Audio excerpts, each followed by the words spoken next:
Salut à tous et soyez les bienvenus sur la chaîne qui déboîte.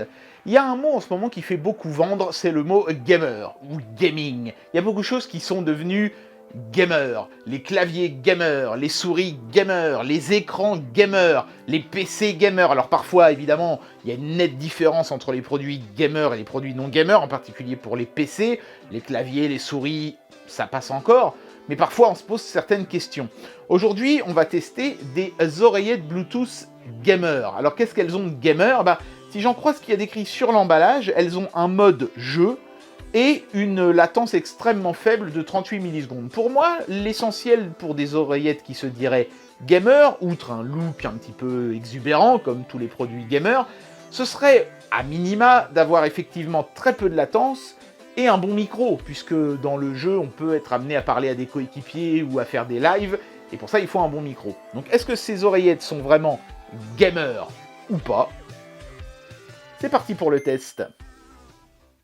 Et c'est parti pour les déboîtages en règle de ces oreillettes de chez EXA, les GT1. En tout cas, un effort a été fait sur l'emballage. Le logo EXA violet métallisé comme ça, le logo GT1 embossé en relief sur l'emballage, le produit brillant sur fond mat.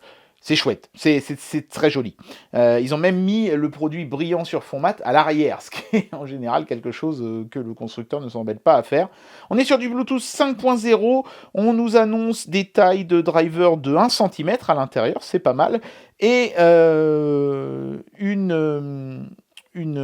capacité de batterie de 50 mAh par oreillette et de 500 mAh pour le boîtier de recharge. C'est pas mal non plus. Ouais, ce sont des valeurs qui me semblent correctes, mais c'est surtout ce qui est écrit sur le côté ici qui est intéressant. On nous annonce une latence ultra faible de 38 millisecondes.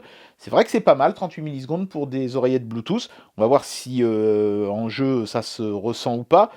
On nous annonce 30 heures d'autonomie, mais en fait, attention, dans la mesure où vous pouvez recharger les oreillettes 10 fois, en réalité, hors du boîtier, vous aurez 3 heures d'autonomie. Ce qui sera suffisant pour la plupart de vos sessions gaming, mais attention, si vous êtes un gros joueur ou que vous faites des lives de plus de 3 heures, il faudra prévoir quelque chose d'un petit peu plus gros, je pense. Et puis, on a un bouton pour passer du mode gaming au mode musique, ce qui, à mon avis, doit booster les médiums pour mieux entendre les voix dans les jeux vidéo. Voilà, notamment quand on joue à des jeux en multi. Bon écoutez, on va tout de suite procéder au déboîtage, c'est pas compliqué. Il y a un petit sleeve, et ensuite c'est magnétique. C'est très joli, et que ça fait vraiment un super beau travail.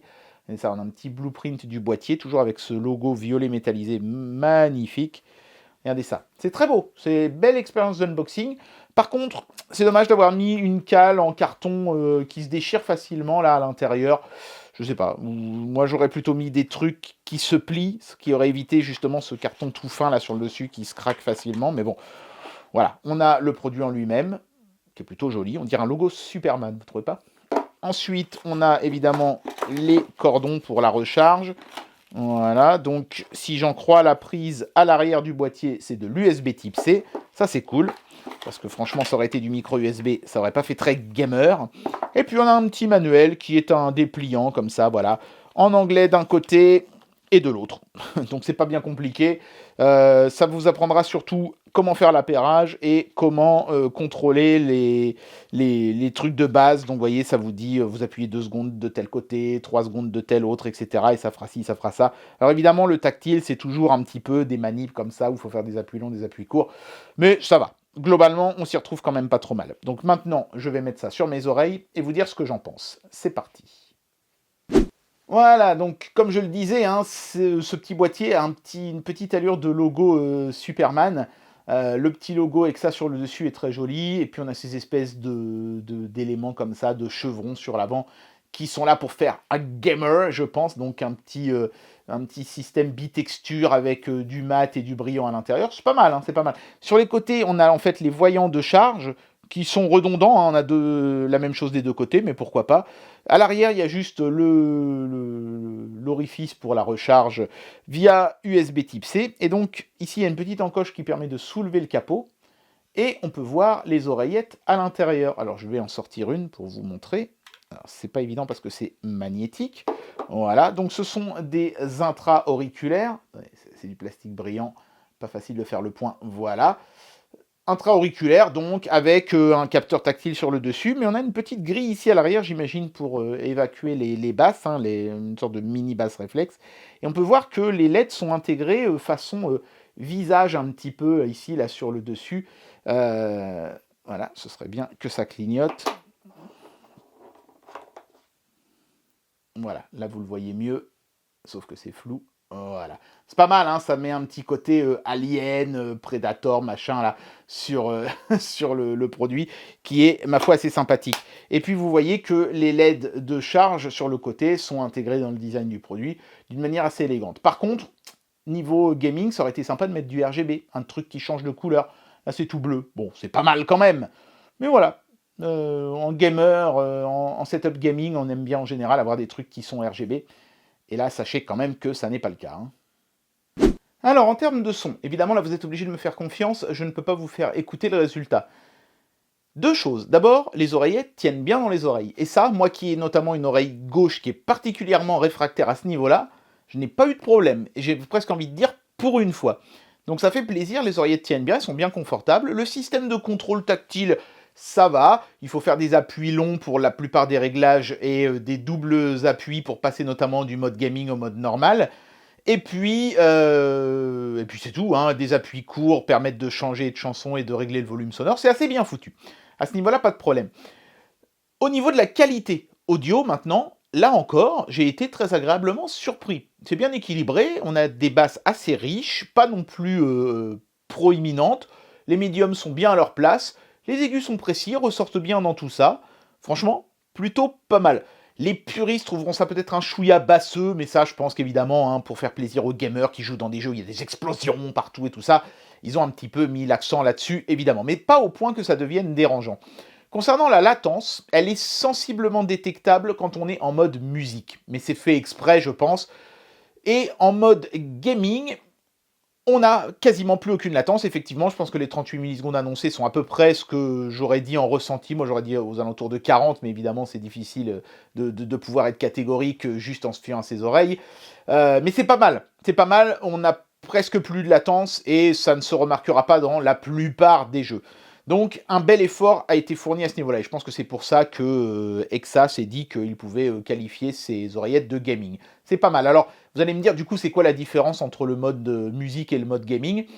Bah moi, franchement, il a fallu que je tende l'oreille pour me rendre compte qu'il y avait peut-être un tout petit peu plus de souffle. Vous savez, dans la transmission sans fil Bluetooth, il y a parfois un très léger souffle de fond. Il était peut-être un tout petit peu plus présent en mode gaming, mais c'est vraiment le seul truc que j'ai remarqué. Hein. Je n'ai pas repéré de déséquilibre sonore ou de choses qui semblaient partir en vrac en mettant ces enceintes en mode jeu. Donc limite, je pourrais presque vous conseiller de les laisser tout le temps en mode jeu, comme ça au moins vous vous prenez pas la tête. Mais en tout cas, c'est un bon son de qualité. Les contrôles, le confort des oreillettes, à ce niveau-là, rien à dire, tout fonctionne bien. On va voir le micro maintenant, c'est important pour les jeux. Ceci est un test du micro intégré aux oreillettes de chez Exa. Je vous rappelle que ce micro est essentiel puisque ces oreillettes sont supposées être gaming et que de plus en plus de jeux online nécessitent un micro pour le chat vocal. Et voilà donc ce que donnait le micro. Je ne sais pas ce que vous en avez pensé, mais moi j'ai trouvé que c'était plutôt propre, plutôt très propre même pour un tout petit micro d'oreillette Bluetooth comme ça, avec une petite tendance peut-être à avoir un son qui résonne légèrement. Mais ça, c'est pas la faute des oreillettes, c'est la faute de la pièce dans laquelle je tournais, mon salon, hein, qui est clairement pas insonorisé à la perfection, et donc qui résonne un petit peu. Mais justement, ça fait des bonnes conditions de test, puisque bah, tout le monde n'a pas la chance d'avoir un studio insonorisé pour faire ses live gaming. La plupart des gens feront ça dans une pièce de chez eux. Donc évidemment, ça n'est pas aussi bon que d'avoir un micro juste sous la bouche en casque gamer ou d'avoir un de ces gros micros cardioïdes. Là c'est vraiment un micro qui est beaucoup plus multidirectionnel, donc il va capter les échos et les petits bruits environnants, mais il s'en est très très bien sorti néanmoins. Bien, j'en arrive à la conclusion de cette vidéo et je vais vous donner mon avis sur ce produit. Alors, ces oreillettes Bluetooth de chez Exa méritent-elles d'être qualifiées d'oreillettes gamer ? Franchement, je ne sais pas. Méritent-elles d'être qualifiées de bonnes oreillettes ? Oui. J'irais même jusqu'à dire de très bonnes oreillettes. J'ai trouvé le son très bon, très propre.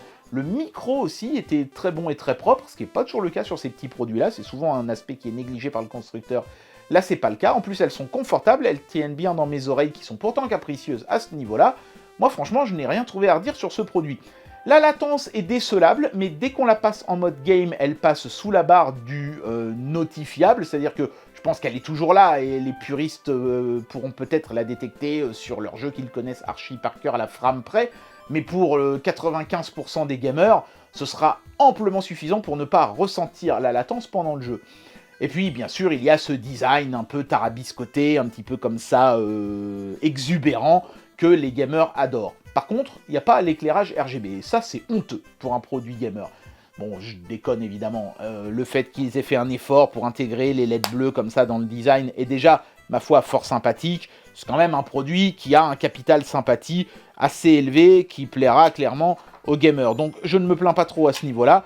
C'est sûr qu'il y avait peut-être 2-3 petites améliorations qui auraient encore plus fait de ce produit un produit gamer, mais en tout cas, au moins, c'est un excellentissime produit. Et ça, c'est déjà pas mal en soi.